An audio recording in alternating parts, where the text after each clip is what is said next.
안녕하세요. 저는 올해 40대 후반의 여자입니다. 지금은 남편과 맞벌이 부부로 행복하게 살고 있어요. 얼마 전까지만 해도 저희 집안에 놀라운 일이 생겼는데요. 오늘은 그 이야기를 한번 해볼까 합니다. 제 일은 아니고 동서 일인데요. 다들 들으시면 세상에 어떻게 이런 일이 일어나나 싶으실 겁니다. 이야기를 하려면 결혼하기 전으로 돌아가야 해요. 결혼하기 전에 저는 결혼 허락을 받기 위해 남편네 집으로 향했습니다. 남편은 남동생이 있었고 남편보다 더 일찍 결혼해서 올케도 있었죠. 그리고 아버지는 일찍 돌아가셔서 어머니와 함께 살았습니다. 남동생네 부부는 분가를 따로 하지 않았고 남동생네 아내가 그 집에서 들어와 살게 되었죠. 시댁살이를 하고 있는 거였습니다. 어린 나이에 결혼을 해서 돈을 조금 더 벌고 분가를 하겠다고 했죠. 저는 처음으로 인사를 드리러 가는 자리였기에 엄청나게 떨었어요. 혹시라도 저를 좋게 안 봐주시면 어떡하나 싶었습니다. 그런데 정말 다행스럽게도 저를 너무 좋아해 주시더라고요. 그리고 시어머니도 정말 좋은 분 같았습니다. 시댁살이를 하고 있는 남동생네 아내분을 정말 친딸처럼 여기시더라고요. 그 모습을 보고 제가 이 집에 시집을 와도 된다고 결심했던 것 같아요. 이야기도 너무 잘 통하고 공감대도 잘 맞다 보니 결국 식사 자리가 술자리까지 이어지게 되었어요. 저는 어머니의 말을 들어주면서 다 같이 술을 한두 잔 먹다 보니 속에 있는 이야기도 하게 되더군요. 어머니는 취하셔서 제가 모르는 집안 이야기를 해주셨습니다. 식탁에 모든 가족들이 다 앉아 있었어요. 물론 동서도 있었고요. 그런데 취하신 어머니가 며느리 직업을 모르는 시어미가 나 말고 또 있을까? 하셨습니다. 저는 그게 무슨 말인가 싶어 계속 듣고 있었어요. 동서는 눈치를 살피고 있었죠. 도련님은 어머니 보고 그만하라고 말렸지만 어머니는 더 큰 소리로 말씀하셨습니다. 어머니의 말을 들어보니 결혼 전부터 동서가 도통 무슨 일을 하는지 말을 안 해준다고 해요. 도련님만 동서의 직업을 알고 있다고 합니다. 항상 아침 일찍 출근해서 저녁 늦게 들어온대요. 그래서 의심도 해보고 화도 내보면서 직업을 알려달라고 했는데 그럴 때마다 도련님이 어머니를 말렸다고 합니다. 그래서 지금 결혼한 지 1년이 넘었는데도 아직도 며느리의 직업을 알지 못한대요. 전 솔직히 많이 당황하기도 했고 어떤 대답을 해야 할지 모르겠더라고요. 어떤 것 때문에 말을 하지 못하는지 궁금하긴 했습니다. 어머니가 많이 속상하신 것 같기도 했고 저는 왜 말을 안 해주는지 이해가 안 됐죠. 하지만 저는 처음 인사드리러 간 거였고 그때는 동서와 친하지 않았기에 말을 할 수 없었습니다. 어머니가 그 말을 하시고 나서 집안에 정적이 흘렀고 다들 아무 말도 안 했죠. 어머니도 분위기를 감지하시고는 다른 이야기를 하셨습니다. 바로 동서의 좋은 점에 대해서 말하기 시작하셨어요. 처음에는 동서가 혼자서 자라와서 결혼을 반대하셨다고 합니다. 어릴 때부터 보육원에서 자랐고 혼자 열심히 아르바이트를 해서 돈을 벌고 대학을 들어갔대요. 그런데 어머니는 혼자서 자란 애랑 결혼 못 시킨다고 반대했지만 도련님이 끝까지 고집을 꺾지 않았다고 합니다. 동서 아니면 어느 누구와도 결혼하지 않겠다고 하면서 말이죠. 한 번도 고집을 피운 적이 없었던 도련님이었기에 어머니는 당황했고 결국 결혼을 허락해 주었다고 합니다. 결혼하고 나서 어머니는 동서가 마음에 들지 않았지만 그래도 점차 좋아졌대요. 동서가 워낙 착하기도 하고 도련님한테도 내조를 너무 잘하니 어머니가 좋아하셨죠. 그리고 무엇보다 동서가 촉이 굉장히 좋았습니다. 항상 어머니와 도련님이 뭘 고민하고 있으면 옆에서 동서가 답을 건네주었대요. 처음엔 반신반의하면서 동서의 말을 들었는데 항상 결과가 좋았다고 합니다. 들어보니 도련님이 주식을 시작하셨는데 동서가 투자하라 말아를 결정한대요. 그리고 어머니가 지금 살고 있는 집으로 이사 왔을 때 동서가 이 동네로 오라고 했고 지금 가격이 처음 샀을 때보다 3배나 올랐다고 합니다. 그리고 무엇보다 도련님이 식당을 하시는데 동서가 거의 사장이나 다름없다고 해요. 이렇게 촉이 좋아서 어머니는 금세 동서가 좋아지셨고 우리 집안에 복덩이가 왔다며 좋아하십니다. 그래서 지금은 사이가 너무 좋다고 했고 예전에 결혼을 반대한 게 후회된다고 할 정도였죠. 촉이 좋단 말을 들으니 동서와 친해지고 싶었고 저도 얼른 이 집의 가족이 되고 싶었습니다. 그리고 저희의 결혼은 속전속결로 진행됐어요. 저희 부모님도 남편을 너무 좋아했고 시댁분들도 저와 너무 잘 맞다 보니 결혼도 금방 할 수 있었습니다. 저와 남편은 분가를 했고 결혼 후 정말 행복한 날들을 보내고 있었어요. 둘 다 맞벌이를 해서 아침과 저녁에만 볼 수 있었지만 그래도 다른 신혼부부들처럼 행복했어요. 결혼하고 한 달쯤 정도 되었는데 남편이 집에 돌아올 시간에 집에 오지 않는 겁니다. 저녁을 차리고 기다리고 있었는데도 오지 않아서 전화를 했어요. 운전 중일까봐 계속 전화를 하지 못했는데 몇 시간이 지나도 연락이 없어서 전화를 했습니다. 그런데 남편이 전화를 받았는데 옆에서 싸우는 소리가 나더라고요. 왜 이렇게 소란스러운가 했더니 남편이 지금 시댁이라고 했습니다. 저한테 말도 하지 않고 가서 뭐 하나 싶었더니 싸움을 말리고 있대요. 그러면서 저한테 지금 시댁으로 좀 와달라고 했습니다. 시댁과 저희 집이 별로 안 멀어서 금방 도착할 수 있었죠. 그런데 현관문을 열기 전부터 문 밖으로 싸우는 소리가 엄청났어요. 싸우고 있는 사람은 도련님과 시어머니였죠. 원래 이렇게 언성을 높이면서 두 분이 싸우진 않는데 무슨 일인가 싶었습니다. 동서는 옆에서 죄 지은 사람처럼 기가 잔뜩 죽어 있었죠. 저는 무슨 일이냐고 물어보니 남편이 말을 해주었습니다. 그런데 조금 충격적이었어요. 바로 시어머니가 동서의 직업을 알게 되었습니다. 그런데 동서는 바로 무당이었어요. 시어머니는 결국 뒷조사를 해서 알아내셨고 무당인 것을 숨기고 결혼했다는 것에 화가 나서 싸우고 있는 거였습니다. 도련님도 동서가 무당인 것을 알고 있었고 어머니가 알게 되시면 당연히 결혼을 반대할 것을 알았기에 꼭꼭 숨기고 계셨던 거예요. 그런데 결국 어머니가 혼자서 알아내셨고 집안은 발칵 뒤집어졌죠. 동서가 그동안 촉이 좋았던 이유가 바로 무당이었기 때문입니다. 저는 원래 무당을 전혀 믿지 않아서 동서가 그런 일을 한다는 게 너무 신기했어요. 그리고 집안에 무당이 있다는 게 흔한 일이 아니니까 놀라웠습니다. 어머니는 뒷목을 잡고 쓰러지기 직전이었고 남편과 제가 싸움을 말리느라 너무 힘들었어요. 어머니는 어떻게 무당을 집에 들이냐며 하루 종일 한숨만 쉬셨고 가뜩이나 동서가 시댁살이라니 시어머니를 매일 마주쳐야 했죠. 시어머니는 당장 이혼하라고 며느리로 여기지 않을 거라고 악담을 내뱉었지만 도련님은 꿈쩍도 하지 않았습니다. 결국 한 집에서 동서와 어머니가 같이 사니 집안 분위기는 안 좋을 수밖에 없었죠. 그런데 동서가 계속 시어머니한테 핀잔을 듣고 욕을 먹으니까 보기 안쓰러운 겁니다. 동서가 워낙 착하고 싹싹해서 항상 잘했는데 한순간에 이런 취급을 받으니까 같은 며느리로서 많이 도와주고 싶었어요. 그래서 한동안 저희 집에서 잠깐 살라고 했습니다. 어머니도 혼자 있을 시간이 필요한 것 같아서 동서네 부부를 한동안 저희 집에 모셨죠. 남편도 동의를 했고 저희는 손님방에서 동서네 부부를 지내게 했습니다. 결혼하고 나서 한 번도 동서와 깊은 이야기를 나눈 적이 없었는데 그때 처음으로 동서의 이야기를 듣게 되었어요. 주말이라 남편과 도련님은 잠깐 외출을 했었고 집에는 저와 동서밖에 없었죠. 동서와 같이 차 한잔을 하다가 동서가 말을 해주었습니다. 자신의 어린 시절에 대해서 말을 해주었어요. 그런데 그 말을 듣는데 저도 모르게 눈물이 뚝뚝 흐르고 말았습니다. 동서는 어린 시절에 부모님께서 보육원에 동서를 버렸대요. 중학생이었던 동서가 또래와 다르게 말도 없고 어두침침할 뿐만 아니라 귀신까지 보니까 부모님은 도저히 키울 자신이 없어졌대요. 허공에다가 말을 하고 밤마다 악몽을 꾸니 말이죠. 결국 동서를 보육원에 버렸고 그때부터 혼자 악착같이 살았다고 합니다. 귀신이 보여도 절대 안 보이는 척을 하고 평범하게 살기 위해서 정말 노력했대요. 그런데 이런 노력에도 불구하고 뜻대로 되지 않았다고 합니다. 겨우 대학교 졸업까지 무사임하고 신내림을 받았대요. 그래서 지금 무당이 되었다고 합니다. 평생 연애도 못하고 결혼도 못할 줄 알았던 동서한테 운명적으로 도련님이 나타났고 결혼까지 한 것이죠. 도련님이 너무 잘해줘서 이혼은 못하겠다고 하더라고요.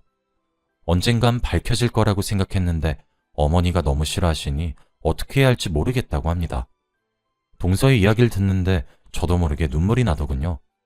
혼자 훌쩍거리면서 이야기를 듣는데 그때 누군가 저희 집 비밀번호를 치고 들어왔습니다. 남편이나 도련님인가 싶어 마중을 나갔는데 바로 시어머니였어요. 비밀번호를 치고 들어오셔서는 대뜸 동서 머리채를 잡고 뜯었습니다. 네가 감히 어디라고 여길 와? 넌 우리 집에서 없어져야 하는 존재야. 이 말하면서 난리를 피우셨고 저는 겨우 동서의 머리채를 잡고 있는 어머니의 손을 뗄 수 있었죠. 그런데 어머니는 손을 놓자마자 갑자기 동서의 뺨을 때리셨습니다. 네가 지금 우리 집 사람들 다 세뇌시키고 있는 거지? 이래서 근본도 모르는 애랑은 결혼시키면 안 되는 거였는데 우리 아들 피 빨아먹지 말고 당장 꺼져! 이 말을 했고 동서는 눈물을 흘렀습니다. 정말 마음이 아팠어요. 어머니는 그 말을 한 뒤 집으로 가셨습니다. 동서가 이런 취급을 받으면서까지 이 결혼 생활을 지속해야 하나 싶었어요. 아니면 얼른 분가를 해서 어머니와 만나지 않는 것이 좋을 수도 있겠다 싶었죠. 그런데 동서는 어머니가 가시고 몇 분 뒤에 저에게 울면서 말했습니다. 저 시댁 들어갈게요. 동서는 오히려 이럴수록 더 어머니 옆에 있어야 한다며 노력으로 보여주겠다고 했습니다. 무당이라고 해도 다른 며느리들과 다르지 않고 잘 지낼 수 있다는 것을 어머니한테 보여주겠다고 했죠. 호랑이 소굴을 제 발로 들어가는 것 같아서 많이 걱정이 되긴 했지만 동서는 걱정하지 말라며 어머니와 잘 정리하겠다고 했어요. 도련님도 동서가 걱정이 되어 시댁에 함께 들어갔죠. 저와 남편은 하루 종일 도련님네 부부 걱정을 했습니다. 집을 나갔다가 다시 들어오니 역시나 어머니가 화를 불같이 내셨대요. 여기가 어디라고 오냐며 당장 꺼지라고 하면서 말이죠. 그런데 동서는 아랑곳하지 않고 어머니한테 애교도 부리고 식사도 차리면서 며느리 노릇을 했다고 합니다. 처음에는 밥상도 뒤집고 때리고 막말도 하면서 당장 이혼하라고 으름장을 놓았대요. 그런데 이렇게 말을 해도 동서와 도련님이 듣지 않으니 시어머니는 더 세게 나오신다고 합니다. 뭐라고 하나 잘못하면 지금 몸에 귀신 들어왔냐고 말을 하는 것으로 모자라 괴물이라고 하셨습니다. 그래도 동서한테 삿대질하면서 괴물이다 짐덩이다 이런 막말을 하니까 동서도 정신적으로 스트레스를 많이 받은 듯 보이더라고요. 그 말을 도련님한테서 듣는데 저와 남편이 정말 걱정했습니다. 어머니가 이렇게 내쳐도 동서는 계속 어머니를 붙잡았죠. 그리고 어머니는 자식 낳을 생각을 하지 말라고 했습니다. 자식까지 귀신 보면 어떡하냐고 말이죠. 그 말을 듣는데 제가 다 마음이 아팠습니다. 동서가 얼마나 임신을 기다리고 있는지 알고 있었거든요. 과연 이 상황이 언제 끝날까 싶었고 저와 남편은 하루 종일 눈치를 봤습니다. 그리고 얼마 지나지 않아 저희 집에 충격적인 일이 일어나고 말았어요. 동서가 다시 시댁으로 들어가고 한 달 정도 지난 뒤에 생긴 일입니다. 동서가 교통사고를 당하고 말았어요. 저녁에 집으로 돌아가는 길에 횡단보도를 건너다가 CCTV가 없는 곳에서 교통사고를 당했고 사람들이 워낙 다니지 않는 곳이라 30분 정도 방치됐다가 겨우 한 명이 지나가서 신고를 했다고 해요. 그래서 바로 응급수술에 들어갔습니다.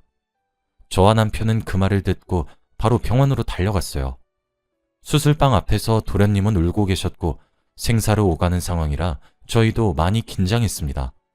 수술은 몇 시간이나 진행되었고 해가 뜰 때쯤 의사 선생님이 나오시더라고요.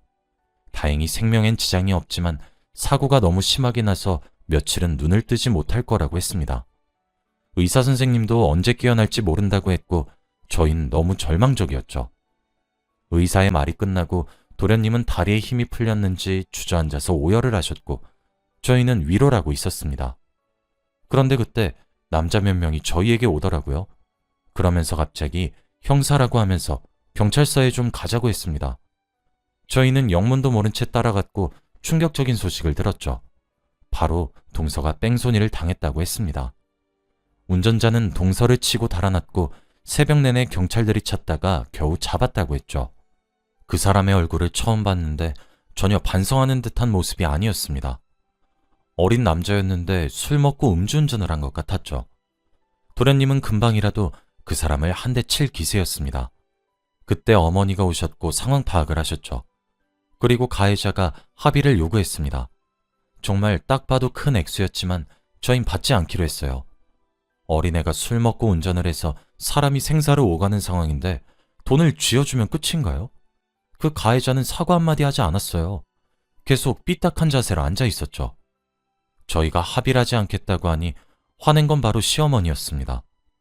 동서가 지금 눈도 못 뜬 상황인 걸 뻔히 아시면서 합의금 받자고 했죠. 그 말을 듣고 저희 가족들은 할 말을 잃었습니다. 그날 시어머니한테 정이 탈탈 털렸죠. 도련님도 엄청 화가 나신 것 같았어요. 도련님은 화를 내면서 절대 합의 안 해준다고 했고 당장 감옥에 쳐넣어달라고 했죠. 그 말을 듣고 어머니는 너 미쳤어? 돈 받아. 저 돈이면 몇 달을 일해야 겨우 번다고. 그리고 네 와이프가 그렇게 중요하냐? 그냥 죽게 냅둬. 새로운 여자 만나라고. 라고 했습니다. 경찰들도 어머니가 큰 소리로 외쳐서 다 들어버렸고 순간 정적이 흘렀죠. 어떻게 이런 사람이 있나 싶은 눈빛으로 어머니를 쳐다봤습니다. 그런데 그때 누군가 뚜벅뚜벅 걸어오셨어요. 그리고 시어머니 어깨를 툭툭 쳤고 시어머니가 뒤를 돌아보자마자 뺨을 내리쳤습니다. 어머니는 모르는 사람에게 갑자기 뺨을 맞으니 정신을 차리지 못했고 화를 내는 순간 반대쪽 뺨도 맞으셨어요. 너무 당황스러웠고 다들 그 사람을 말리기에 바빴죠. 저희도 처음 보는 사람이었고 왜 이러나 싶었습니다. 그런데 경찰이 하는 말은 충격적이었어요. 이분이 피해자분 어머니입니다. 저희 가족은 입이 떡 벌어졌어요. 보육원에 버려진 줄 알았던 동서 어머니가 찾아오신다뇨? 동서의 어머니는 밖에서 시어머니가 하신 말씀을 듣고 화가 나셔서 뺨을 내리친 거였습니다. 저흰 이 상황이 도저히 이해가 되지 않았죠. 경찰의 말을 들어보니까 동서가 실종신고되어 있었대요. 그래서 연락을 드렸고 오신 거라고 합니다. 들어보니 더 충격적인 내용이 숨겨져 있었어요. 바로 동서를 보육원에 보내신 분들이 친부모님이 아니었습니다. 동서의 어머니의 말을 들어보니 아이를 낳고 얼마 지나지 않아 남편이 죽었고 혼자서 돈을 벌다 보니까 아이를 키울 시간이 없었대요. 그래서 옆집에 살고 있는 노부부한테 아이를 많이 부탁했다고 합니다. 그런데 그 부부가 오랜 세월 동안 아이가 없어서 동서를 많이 예뻐했대요. 엄청 어린 피덩이였는데 결국 동서를 데리고 도망갔다고 합니다. 하루아침에 딸을 잃은 동서의 어머니는 사방팔방으로 찾아다녔지만 찾을 수 없었다고 해요.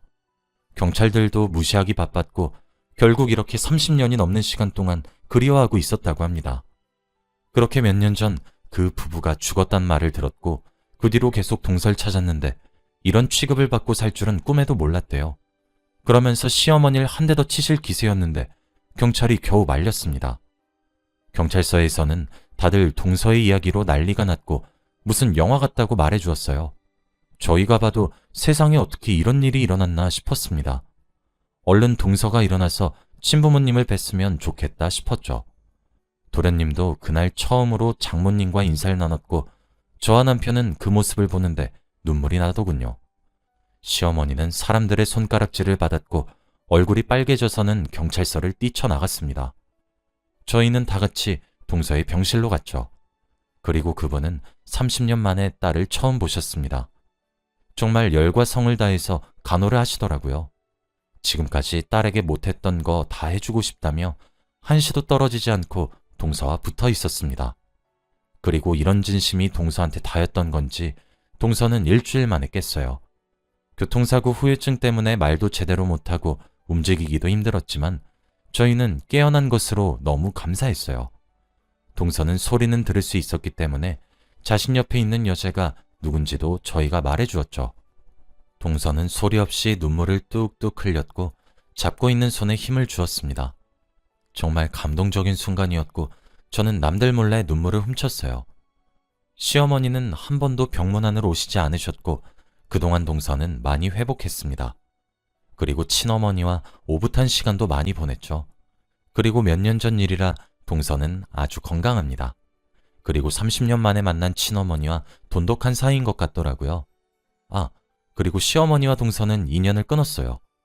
둘이 만나지 않는 게 최고의 선택인 것 같았고 저희는 동의를 했죠. 동서가 이제 조금 행복해하는 게 눈에 보여서 제가 다 기분이 좋아요. 도련님도 동서를 잘 챙겨줘서 다행이라고 생각합니다. 앞으로 동서한테 좋은 일만 있었으면 좋겠어요. 지금 생각해보면 저희 집안에 이런 일이 어떻게 생겼나 싶습니다. 저희 집안보다 더 놀라운 일을 겪으신 분이 계신가요? 저희 이야기는 여기까지입니다. 들어주셔서 감사합니다.